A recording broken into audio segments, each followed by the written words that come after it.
Et donc, quels sont les risques finalement si on ne dépose pas les codes sources de son logiciel?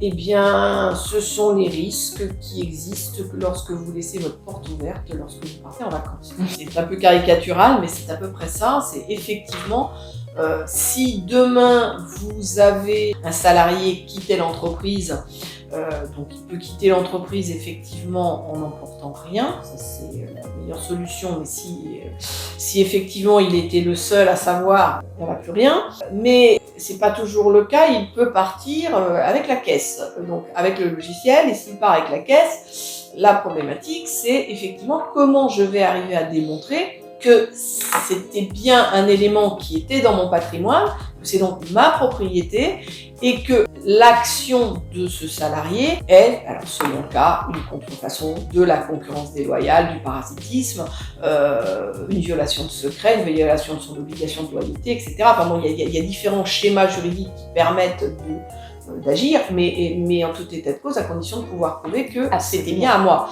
On a également de plus en plus d'actions qui se jouent lors du rachat des sociétés. Oui. Lorsqu'effectivement une société est rachetée, très souvent les personnes qui sont à l'origine de la société ne restent pas dans la société, donc les nouveaux actionnaires se retrouvent avec effectivement une société qui fonctionne, mais voient apparaître quelques mois ou quelques années plus tard des produits qui sont concurrents des leurs. Donc effectivement, pour un repreneur de société, le fait effectivement qu'il y ait eu ce dépôt va lui permettre, va le sécuriser, va sécuriser son investissement et lui permettre de démontrer que c'est bien la société qui était la première titulaire des droits.